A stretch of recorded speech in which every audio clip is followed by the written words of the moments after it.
بسم اللہ الرحمن الرحیم۔ السلام علیکم پریام المرشد، اور میں ہوں منور عتیق۔ ناظرین محترم، آپ کے سوالات اور رہنمائی کے لیے ہمارے ساتھ موجود ہمارے بہت ہی محترم جناب حضرت امیر محمد اکرم عوان صاحب۔ آپ سلسلہ نقشبندیہ اویسیہ کے شیخ ہیں، مترجم قرآن ہیں، مفکر قرآن ہیں، شاعر ہیں، ادیب ہیں، بہت سے حوالے ہیں آپ کے تعارف کے۔ حضرت جی بہت شکریہ، اور حسب معمول سوالات تو بہت ہیں، لیکن سب سے پہلے ہم اپنے ٹاپک کی طرف آتے ہیں، موضوع کی طرف آتے ہیں۔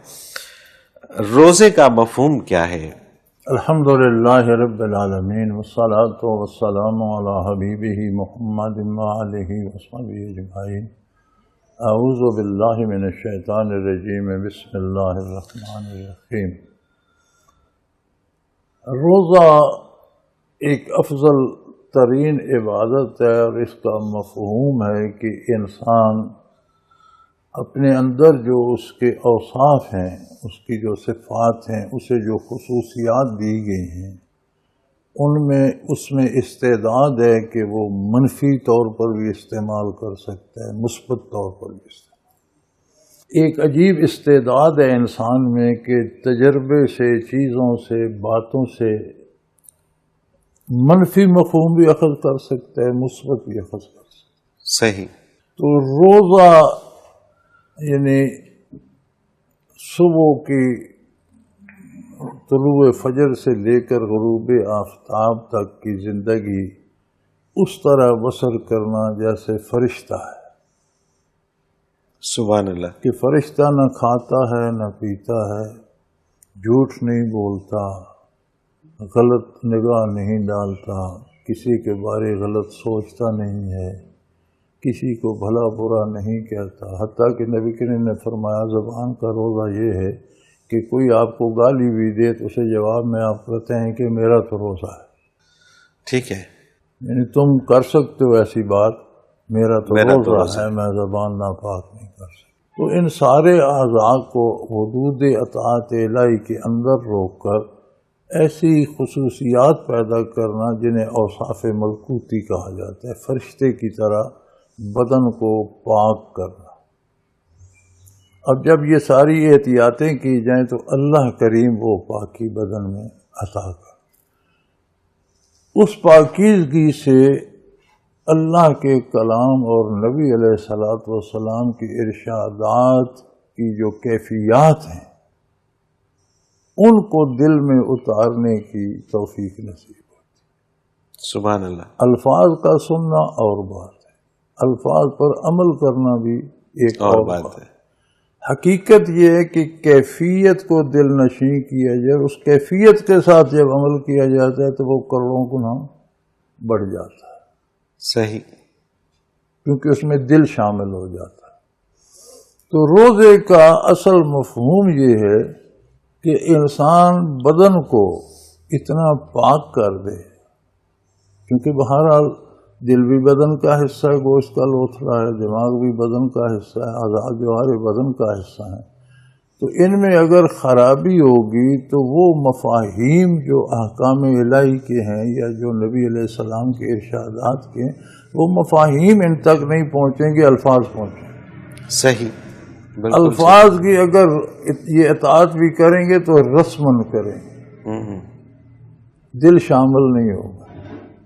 تو اس لیے اللہ کریم نے سال میں ایک مہینہ روزوں کا رکھا، اور یہ روزہ ایک کم از کم بندے کو اگلے سال تک کے لیے تو کفایت کرے۔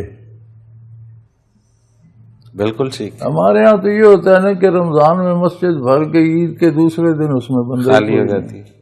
مقصد تو یہ تھا کہ اگلے رمضان تک ایسے ہی بھری رہتی، لیکن وہ تب بھری رہتی کہ ہم نے وہ کیفیات سمجھی ہوتی۔ نبی کریم صلی اللہ علیہ وسلم نے فرمایا نا کہ جس نے اس مفہوم کو نہیں جانا تو اللہ کو اس کے بھوک پیاس کی کیا ضرورت ہے۔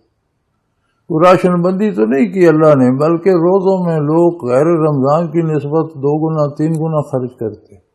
جی ہاں، اخراجات تو بڑھ جاتے ہیں، کھانا پینا تو زیادہ ہو جاتا ہے، لوگ زیادہ کھا جاتے ہیں، اہتمام زیادہ ہوتا ہے، غریب آدمی بھی بڑھ اپنی جاتی ہیں۔ ہمت سے بڑھ کر خرچ کر لیتا ہے کہ نہیں؟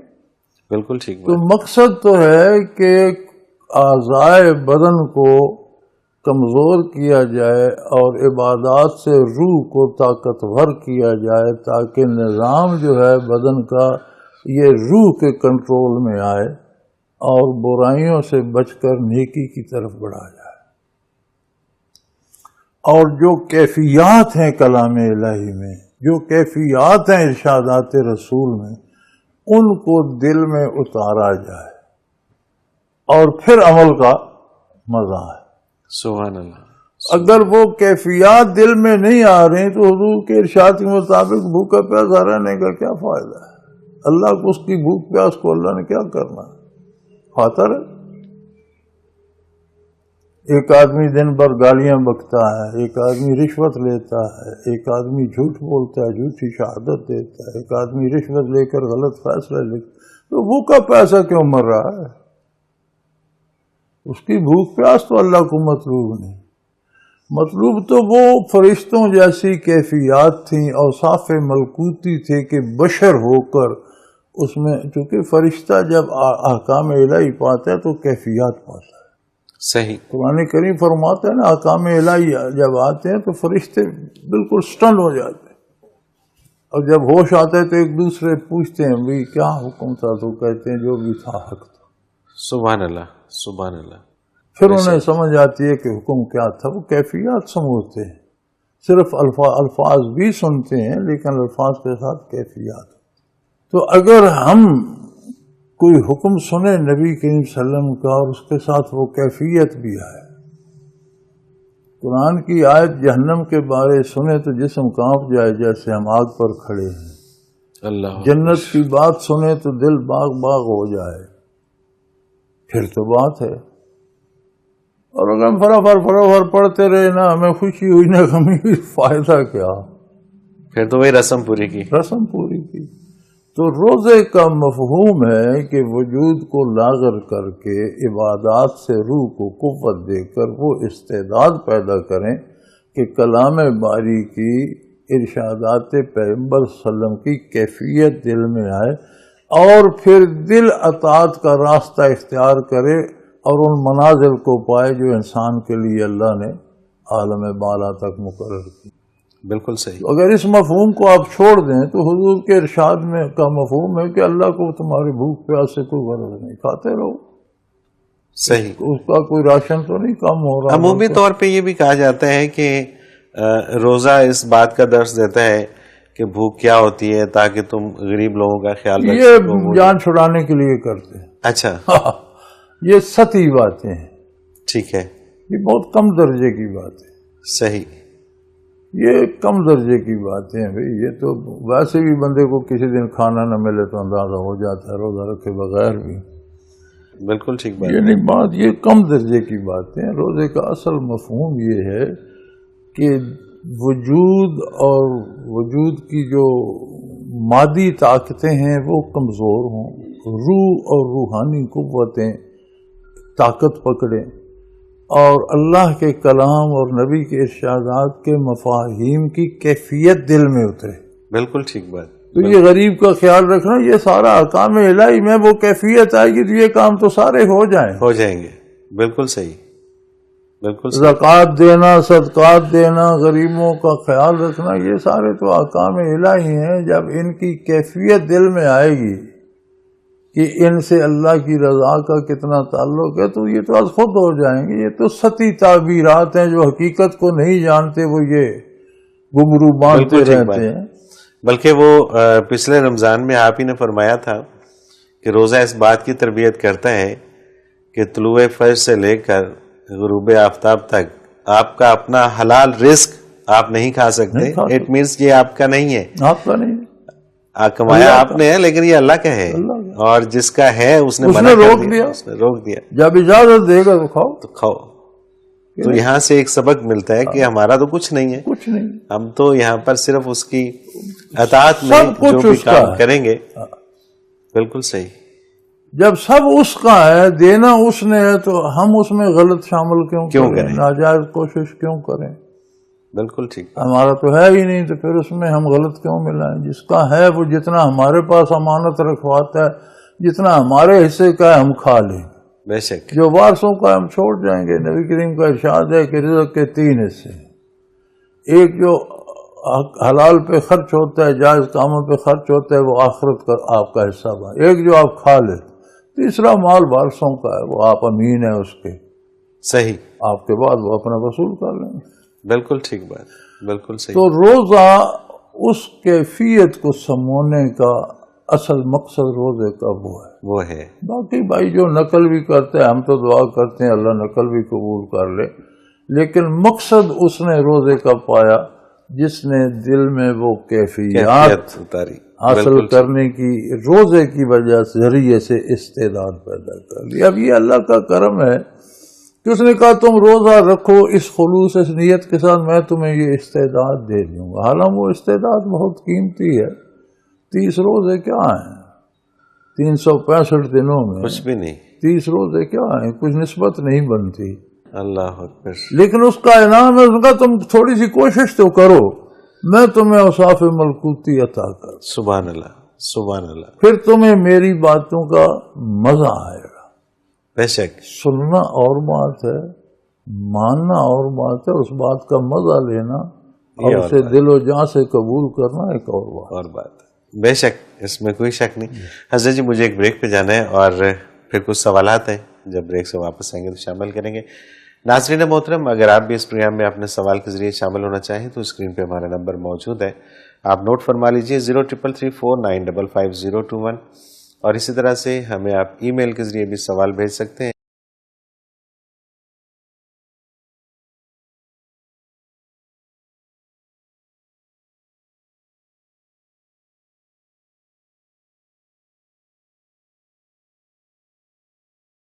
پروگرام میں ایک بار پھر خوش آمدید ناظرین محترم، آپ کے سوالات اور رہنمائی کے لیے ہمارے ساتھ موجود ہمارے بہت ہی محترم جناب حضرت امیر محمد اکرم موان صاحب۔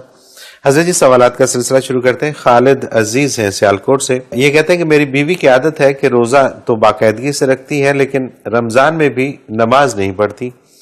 میں اسے کہتا ہوں کہ تمہارا روزہ نہیں ہوتا تو وہ کہتی ہے کہ کوئی ایک رکن تو ادا کر رہی ہوں۔ آپ فرمائیے کیا وہ درست کہتی ہے اور کیا بغیر نماز کے روزہ ہو جاتا ہے؟ میرے بھائی روزہ تو ہو جاتا ہے، اچھی بات ہے، اور روکنا برائی سے چاہیے، نیکی سے نہیں۔ ٹھیک ہے، اگر کوئی ایک نیکی بندہ کرتا ہے تو 10 برائیاں کرتا ہے تو برائیوں سے روکنا چاہیے، یہ نہیں کہنا چاہیے کہ جو نیکی کرتے ہو یہ بھی چھوڑ دو کیونکہ تم برائیاں کرتے ہو۔ عموماً یہی کہا جاتا ہے کہ یہ تمہاری نیکی کس کام کی ہے، تمہاری اتنی برائیاں ہیں۔ ایک بندے کا پاؤں جو ہے وہ کیچڑ میں بھر جائے تو اسے کہا کیچڑ منہ پر بھی مان لو چونکہ پاؤں تو بھر ہی گیا، غلط بات، یہ تو غلط ہے نا۔ بالکل، بلکہ یہ کہے کہ پاؤں دھو کر صاف کرو، نہیں یہ کہ منہ پر بھی مان لو۔ تو برائی سے روکنا چاہیے۔ روزہ رکھتی ہے تو اچھا کرتی ہے، صحیح، لیکن کیا ہی اچھا ہو کہ اسے روزہ نصیب ہو تو نمازیں خود شروع ہو جائیں۔ سبحان اللہ۔ ہم روزہ صرف بھوک پیاس گزارتے ہیں، وہ روزے کا مفہوم اور کیفیات نصیب ہوں تو نماز کے بغیر تو جس طرح بندہ پانی کے بغیر، سانس لیے بغیر نہیں رہ سکتا، پھر نماز کے بغیر زندگی دشوار ہو جاتی۔ بے شک، بندہ جی نہیں سکتا، جیسے آکسیجن کے بغیر نہیں چند لمحے گزار سکتا۔ نماز کی بھوک لگتی ہے، پڑھ لو تو اگلی کی بھوک لگتی ہے کہ پھر کب وقت ہوگا۔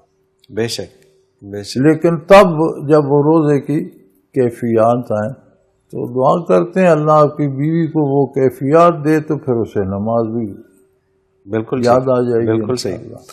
محمد قمر الزمان بہاول نگر سے، اعمال میں افضل ترین عمل کون سا ہے؟ میرے بھائی ترغیب و ترہیب کے لیے فرما دیا جاتا ہے یہ بہت افضل ہے، یہ بہت افضل ہے۔ افضل ترین عمل نبی کریم صلی اللہ علیہ وسلم نے اور قرآن حکیم نے بتا دیا، فاتبعونی، ٹھیک ہے، میری اطاعت کرو۔ ہر کام میں حضور کا اتباع کرنا افضل ترین عمل ہے۔ ہر عمل کی فضیلت اپنی ہے نا، بے شک، کوئی ایک عمل سارے اعمال پہ تو محیط نہیں ہے۔ نماز کے وقت نماز افضل ترین ہے، روزے کے وقت روزہ، حج کے وقت حج، خیرات کے وقت خیرات، جہاد کے وقت جہاد، سونے کے وقت سونا بھی افضل ترین ہے، جاگنے کے وقت جاگنا۔ ہر کام زندگی کا اس کا ایک اعلیٰ درجہ ہے، ایک درمیانہ ہے، ایک کمتر ہے۔ تو جس کام میں جتنے خلوص سے حضور کا دامن ہاتھ میں ہوگا اتنا وہ افضل ترین ہوگا. ہر کام افضل ہو جاتا ہے جب خلوص بھی مکمل ہو، دامان رسالت ہاتھ میں ہو. تو افضل ترین عمل قرآن نے جو بتایا، جو حضور نے فرمایا، وہ اتباع رسالت. زندگی کا ایک عمل نہیں ہوتا، زندگی اعمال کا مجموعہ ہے. یہ ترغیب و ترہیب کے لیے، لوگوں کو رغبت دلانے کے لیے فرما دیا جاتا ہے یہ عمل افضل ترین ہے، کم از کم یہ تو کرو. صحیح، بالکل ٹھیک ہے. لیکن ہر عمل کی فضیلت اپنی ہے. صحیح. اور افضل ترین عمل یہ ہے کہ ہر عمل حضور کے حکم کے تابع ہو. بے شک، بے شک.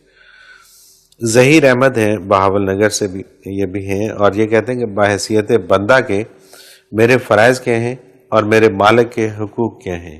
قرآن کریم کے 30 پارے اسی پہ بحث کرتے ہیں. حضور کی حیات طیبہ ساری اسی پہ بحث کرتی ہے. ٹھیک ہے. ابھی آپ کا یہ سوال باقی ہے.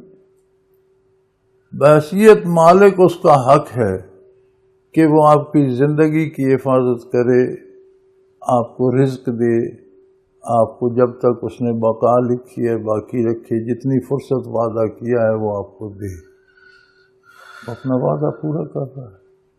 آپ کے ذمہ ہے کہ آپ ہر قدم پر اس کی اطاعت کریں، ہر کام میں اس کی اطاعت کریں. آپ دیکھ لیں آپ اپنا پورا کر رہے ہیں یا. بالکل صحیح. اویس ہیں اسلام آباد سے، یہ کہتے ہیں کیا نماز تراویح کے بغیر روزہ ہو جاتا ہے یا وہ بھی روزہ رکھنے جتنی ہی ضروری ہے؟ نہیں، نماز تراویح سنت نماز ہے، روزہ فرض ہے. ٹھیک ہے. فرض سنت کا محتاج تو نہیں ہوتا. ٹھیک ہے. نماز تراویح سنت ہے، کوئی پڑھتا ہے تو بہت بڑا ثواب ہے، نہیں پڑھتا تو سنت کے چھوڑنے کا گناہ ہوگا. تو روزہ تو فرض ہے. یہ بھی لوگوں نے خام خواہ ریلیٹ کر رکھا ہے. بعض لوگ اس لیے تراویح نہیں پڑھتے کہ روزہ رکھنا پڑے گا. جی ہاں، اگر تراویح پڑھی تو روزہ بھی رکھنا پڑے گا، لازمی ہو جائے گا اس کے ساتھ. چونکہ دین کچھ سمجھتے نہیں لوگ اور سمجھنا چاہتے بھی نہیں. ٹھیک ہے. یہ ساری جاہلانہ رسمیں ہیں. تراویح اپنی الگ نماز ہے رمضان کی، اور وہ سنت ہے. صحیح. روزہ فرض ہے، تو فرض سنت کا محتاج کیسے ہوگا؟ صحیح، بالکل ٹھیک، بالکل ٹھیک. سمیع وحید لاہور سے، روزہ مغرب کی نماز سے ذرا پہلے کھل جاتا ہے. اب شہر میں تو ہوٹر بھی نہیں بجتے، نہ ہم خود اندازہ کر سکتے ہیں کہ وقت ہو گیا ہے یا نہیں. اس صورت میں کیا کرنا چاہیے؟ میرے بچے اب تو کمپیوٹر لمحے لمحے کی خبر دیتا ہے، اور ہر موبائل بتاتا ہے طلوع کا وقت کیا ہے، غروب کا وقت کیا ہے. صحیح بات ہے. اب تو ہر بچے کی جیب میں ہے. ٹی وی ہر گھر میں لگا. آپ ہوٹروں کے محتاج ہی نہیں رہے، ہوٹر بتانے بجانے کی ضرورت ہی نہیں رہی. صحیح بات ہے. ہاں جی، ہر گھر میں 10 بندے ہیں، 12 موبائل ہیں، وہاں 2 3 بھی ایک کے پاس ہیں، اور ہر موبائل پہ روزانہ کا طلوع و غروب دیا ہوا ہے. ٹھیک ہے. طلوع سے پہلے سحری کھا لیں، غروب کے وقت افطار کر لیں، نماز میں 5-7 منٹ وقفہ ہوتا ہے. صحیح. اذان بعد میں ہوتی ہے. ٹھیک ہے. تو اب تو آپ کی جیب میں ہے ٹائم یار، آپ خواہ صحیح. محمد احمد ہیں لاہور سے، یہ کہتے ہیں کہ یہ سوال بار بار میرے ذہن میں آتا ہے، مجھے نہیں معلوم کہ مجھے یہ سوال کرنا چاہیے، پھر بھی میں یہ سوال پوچھنے کی ہمت کر رہا ہوں. میں کسی شخص کے مرید سے ملا جس کا دعویٰ ہے کہ وہ نبی کریم صلی اللہ علیہ وسلم کی زیارت کرتا رہتا ہے. میں نے اس سے پوچھا کہ اگر کوئی یہ دعویٰ کرتا ہے کہ وہ نبی کریم صلی اللہ علیہ وسلم کو داڑھی کے بغیر دیکھتا ہے تو اس کا کیا خیال ہے؟ اس نے کہا کہ ہر شخص اپنے نفس کی حالت کے مطابق نبی کریم صلی اللہ علیہ وسلم کی زیارت کرتا ہے، اور ان کے درمیان 70,000 حجابات ہیں. مجھے باتیں ہیں منور، چھوڑو ان باتوں کو. ٹھیک ہے. جو بندہ حضور کا اتباع نہیں کرتا وہ زیارت کیسے کر سکتا؟ صحیح، بالکل ٹھیک. اور یہ لوگوں کو پیچھے لگانے کے لیے دعوے کر بیٹھتے ہیں. آپ ایسے لوگوں سے بچیں، اور ان کی تحقیق کرنے کی آپ کو کیا ضرورت ہے؟ ٹھیک بات. وہ جانے ان کا رب جانے. بالکل ٹھیک. جو بندہ ہے ہی تارک سنت، صحیح، وہ وہاں تک کیسے پہنچ سکتا؟ بالکل ٹھیک. اب پہنچ سکتا ہے تو کسی اور کو بھی پہنچا کے دیکھے. بالکل صحیح. ماننے کی بات تو تب بنتی ہے کہ کوئی دعویٰ کرتا ہے مجھے فنا پہ رسول ہے، تو کسی کو بھی کرا کے دیکھے. پتا تو تب بالکل ٹھیک ہے کہ نہیں؟ بالکل صحیح. پھر اس کا عقیدہ درست ہو، اس کا کردار صحیح ہو. عقیدہ غلط ہو، کردار ہی غلط ہو تو وہ کہتے تھے. اصل میں یہاں پہ ایک بڑا عجیب سی بات ہے اس معاشرے کے اندر. بہت سے لوگوں کو ہم دیکھتے ہیں کہ وہ ایسے لوگوں کے پیچھے چل رہے ہوتے ہیں جن کا کردار دیکھنے میں نظر آ رہا ہوتا ہے کہ بہت خراب ہے. ان سے اگر سوال کیا جائے کہ یار آپ کیوں ان کے پیچھے ہو، یہ تو اس طرح کے ہیں، تو وہ کہتے ہیں نہیں جی یہ تو ان کے بشری نقائص ہیں، روحانی طور پہ یہ بہت پہنچے ہوئے. جس کا بدن ہی صحیح نہیں، جس اخروٹ جس بادام کا چھلکا کھایا ہوا ہو اس میں مغز سلامت ہوگا. سارے سوال ہی پیدا نہیں ہوتا. ظاہر درست نہیں تو باطن کیسے درست ہوگا؟ صحیح بات ہے. بعض اوقات ظاہر درست ہوتا ہے اور اندر خالی ہوتا ہے، گری نہیں ہوتی. صحیح. یہ بھی ہوتا ہے کہ ایک بندہ بظاہر شریعت کا پابند ہے لیکن ظاہر ہے اس کے پاس باطنی کمالات نہیں ہوتے. تو جس کے پاس ظاہر بھی نہیں اس کے پاس باطن کہاں سے؟ بالکل ہی نہیں ہوں گے. بالکل صحیح بات ہے. وسیم خان ہے ضلع میاں والی سے، یہ کہتے ہیں کہ ٹیلی فون پہ ہونے والے نکاح اور طلاق کی کیا حیثیت ہے؟ میرے بھائی اب عہد جدید کی بات ہے.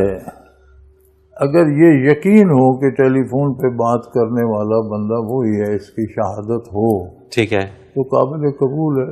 کوئی اور نہ ہو، خواہ نکاح ہو یا طلاق ہو، یہ تسلی ہونی چاہیے کہ جس کی طرف سے ہو رہا ہے بندہ وہی ہے. بالکل ٹھیک ہے. اس کی ضمانت ہونی چاہیے تو نکاح ہو جاتا ہے. اور اسی طرح سے فون پہ طلاق بھی ہو جاتی ہے. اگر فون پہ میسج کر کے طلاق بھیجی جائے تو بھی ہو جاتی ہے. لیکن وہ بندہ خود میسج کرے، کوئی نہ کہے کہ وہ تمہیں طلاق دے رہا ہے، وہ نہیں ہوتی. ٹھیک ہے. تو اس کی کوئی اللہ جیم دوسرا کہے کہ اس نے تمہیں طلاق دے دی اس طرح، یا اس کے نمبر سے کوئی اور ٹائپ کر کے بھیج دے، وہ نہیں ہوتی. اس کی تصدیق کرنا ضروری ہے کہ اسی نے کی. بندہ وہی ہونا چاہیے. ٹھیک ہے. کیونکہ وہ خود ہی نکاح ایجاب قبول بھی وہ خود ہی کر سکتے ہیں، طلاق بھی خود ہی دے سکتے. صحیح، بالکل صحیح. حضرت جی مجھے ایک بریک پہ جانا ہے اور جب واپس آئیں گے تو کچھ اور سوال پروگرام میں شامل کریں گے. ناظرین محترم، اگر آپ بھی اس پروگرام میں اپنے سوال کے ذریعے شامل ہونا چاہیں تو اسکرین پہ ہمارا نمبر موجود ہے، آپ نوٹ فرما لیجیے 033349555021. اسی طرح سے آپ ہمیں ای میل کے ذریعے بھی اپنا سوال بھیج سکتے ہیں.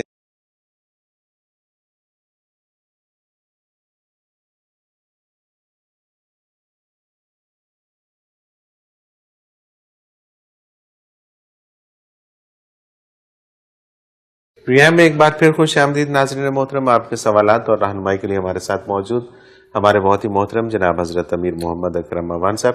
حضرت جی سوالات کا سلسلہ پھر شروع کرتے ہیں. مرید میرا، چک نمبر 174، گاب بے سمندری، فیصل آباد. وجدانی کیفیت کیسے آتی ہے؟ میرے بچے، یہ ساری چیزیں کرنے سے ہوتی ہیں، باتوں سے نہیں ہوتی. ٹھیک ہے. وجدان ایک قلبی کیفیت ہے، دل کا ایک حال ہے. یہ راہ سلوک میں جو علم عطا ہوتا ہے اس کے حصول کے دو ذریعے ہیں. ایک ہوتا ہے کشف ہوتا ہے کہ پردے ہٹا دینا، یعنی اسے کچھ نظر آنے لگ جاتا ہے جس سے وہ علوم حاصل کرتا ہے، اسے کشف کہتے ہیں. ایک کیفیت ہوتی ہے کہ بات اس کے دل میں آ جاتی ہے.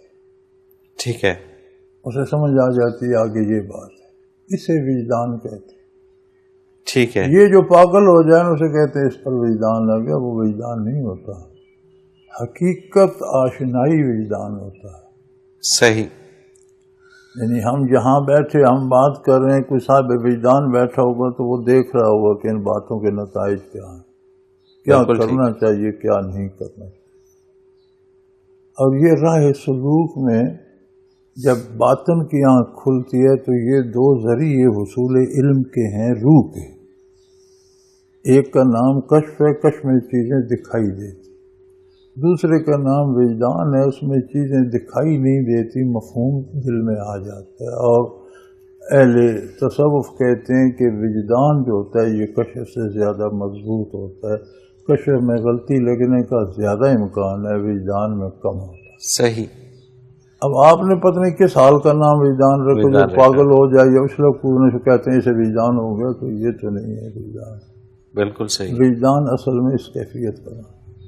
ٹھیک ہے، بالکل ٹھیک بات. سلطان اقبال ہیں فیصل آباد سے، یہ کہتے ہیں کہ بہت سے لوگ اس نیت سے روزہ رکھتے ہیں کہ وزن کم ہو جائے، کیا یہ درست ہے؟ یہ دنیاوی فائدے جو ہیں یہ بائی پروڈکٹس ہیں. ٹھیک ہے.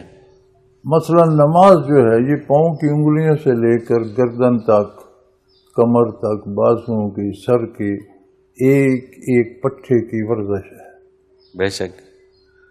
قیام، رکوع، سجود، تحیات، سلام پھیرنے تک. لیکن اگر کوئی ورزش کی نیت سے نماز پڑھے تو نماز نہیں ہوتی.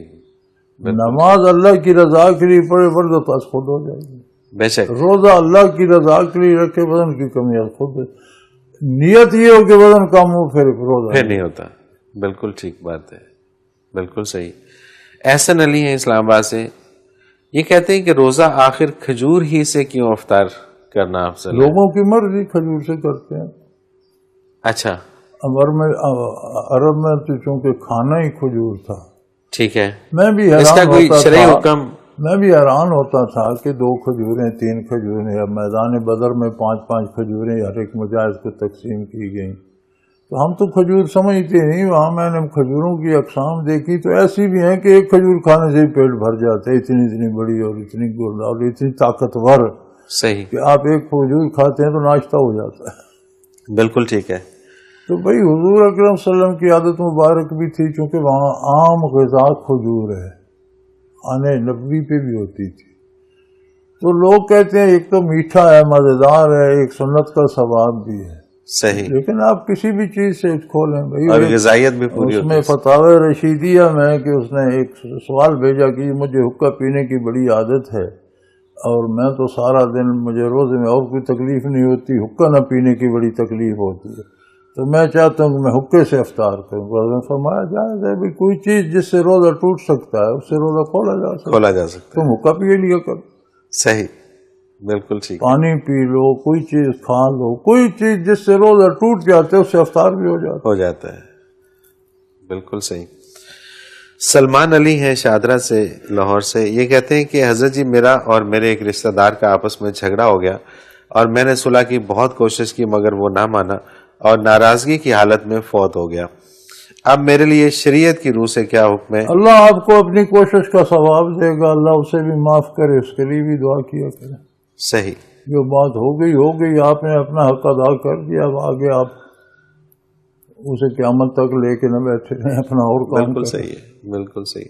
شاہد محمود خان ناروال سے، ایک انسان اپنے والدین کا گستاخ ہے اور اس کے والدین فوت ہو جاتے ہیں، اب وہ والدین سے معافی چاہتا ہے، اس معافی کی کیا صورت ہو سکتی ہے؟ جی ہاں، جب بندہ خود بوڑھا ہو جائے اور اولاد چھٹے مارے تو پھر اندازہ ہو جاتا ہے کہ یہ نہیں کرنا چاہیے تھا. بالکل ٹھیک. تو اب پچھلے تو بچے بھگتو اور اللہ سے توبہ کرتے رہو، اللہ معاف کر دے. باپ بہنوں سے کیا معافی دینی ہے، وہ تو دنیا سے گزر گئے. اب اللہ سے مانگو، ہو سکے تو والدین کے لیے منزل پڑھ کر نفلی عبادت کر کے، خیرات کر کے انہیں ایصال ثواب کیا کرو. صحیح. بالکل ٹھیک ہے. ظہیر احمد ہیں بہاول نگر سے، یہ کہتے ہیں کہ بیعت کرنے کے لیے مرشد کا سید ہونا ضروری ہے. ارے بھائی سید کہاں سے آگے، یہاں تو جو جمعرات کو پیدا اس کے نام کے ساتھ شاہ لگا دیتے ہیں. ایک امام زین العابدین بچے تھے کربلا میں، تو وہ اتنا پھیلا کہ دنیا کا دوسرا بندہ سید ہو گیا ہے. سارے لوگوں نے شاہ ساتھ لگا لیا، سید ہو گئے. سید کہاں ملتے ہیں میرے بھائی؟ حضور کی نسل ہو اور وہ بدصورت بھی ہو، حضور کی نسل ہو بد کردار بھی ہو، حضور کی نسل ہو اور علم سے خالی ہو، یہ ممکن نہیں. میری سمجھ میں تو نہیں ہے. بالکل صحیح. سلمہ شاہد ناروے سے، حضرت جی نماز تراویح کی کم از کم کتنی رکعتیں ادا کرنی چاہیے؟ بچے کم از کم اناف کے نزدیک تو 20 ہیں، زیادہ آپ 30 پڑھیں، 36 پڑھیں، 40 پڑھیں، 50 پڑھیں، سنت نماز ہے، جتنی ہمت کریں کر لیں. ٹھیک ہے. صحابہ کرام سے ثابت ہے، بعض نے 40 پڑھی ہیں، بعض نے زیادہ بھی پڑھی ہیں، کم از کم 20 ہیں. ٹھیک ہے. ہمارے غیر مقلد حضرات جو ہیں وہ پڑھتے ہیں 8 رکعت اور وہ حضور کے عمل سے دلیل لیتے ہیں، لیکن امام ابو حنیفہ رحمۃ اللہ فرماتے ہیں کہ حضور جو پڑھتے تھے 3 وتر اور 8 رکعت، وہ تراویح نہیں تھی، حضور سالہ سال پڑھتے تھے، وہ تہجد کی نماز تھی۔ ٹھیک ہے، تہجد حضور ساری عمر 8 رکعت تہجد اور 3 رکعت وتر صحیح پڑھا کرتے تھے رات کو، تو وہ تہجد کی تھی۔ تراویح حضور نے 2 دن پڑھائی، تیسرے دن حضور تشریف نہیں لائے، صحابہ انتظار کرتے رہے تو آپ نہیں آئے۔ پھر جب حضور تشریف کافی دیر بعد لائے تو سارے بیٹھے تھے، یا رسول ہم تو بیٹھے ہیں، آپ تراویح پڑھیں۔ آپ نے فرمایا میں ڈرتا ہوں کہ یہ فرض نہ ہو جائے، اور اگر فرض ہو گئی تو بڑی مشکل ہو جائے گی۔ سنت تو کسی نے ادا کر لی، کسی نے نہ کی، فرض تو ہر ایک کو ادا کرنا پڑے گا، تو اپنی اپنی پڑھ لو۔ صحیح۔ تو لوگ اپنی اپنی پڑھتے رہے، 20 سے زائد بھی، 22، 24، 36، 40، 46 تک تو ثابت ہیں، جتنی کسی کی ہمت تھی۔ عہد ابوبکر صدیق میں یہی رہا۔ تو خواہش پیغمبر جو ہوتی ہے اس کی تکمیل بھی سنت ہوتی ہے۔ صحیح۔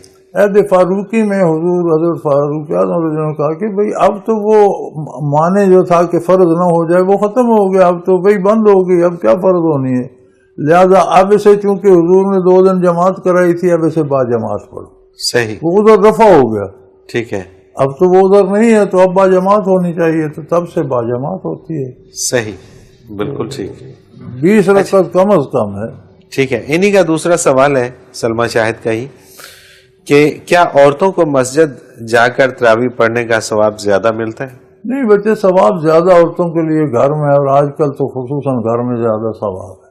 ٹھیک ہے۔ اور مسجد میں عورت تب جائے اگر مسجد میں الگ عورتوں کا آنے جانے کا رستہ الگ ہو، اب مسجد میں پردے کا نظام ہو، بے پرد ہونے کی کوئی بات نہ ہو تو تب جائے، لیکن عورت کا عبادت کا ثواب جو گھر میں ہے وہ مسجد میں نہیں ہے۔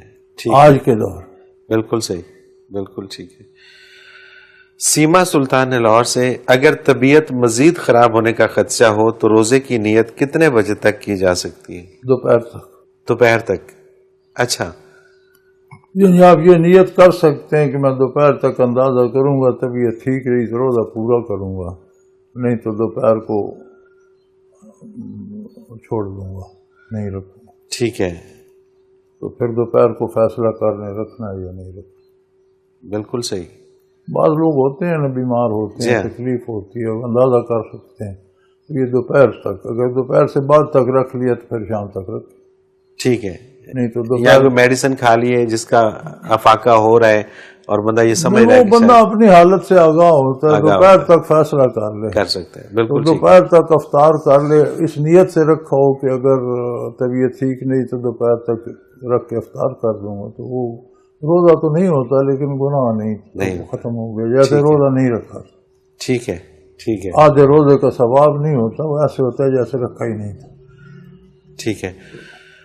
آخر میں محمد اختر محمد رزاق فتح جنگ سے یہ کہتے ہیں کہ ہمارا بہت دل چاہتا ہے کہ مسلم امہ پھر سے یکجا ہو جائے اور مسلمانوں کا سنہری دور لوٹ آئے، اس کے لیے ہمیں اپنا کردار کیسے اور کیا ادا کرنا چاہیے؟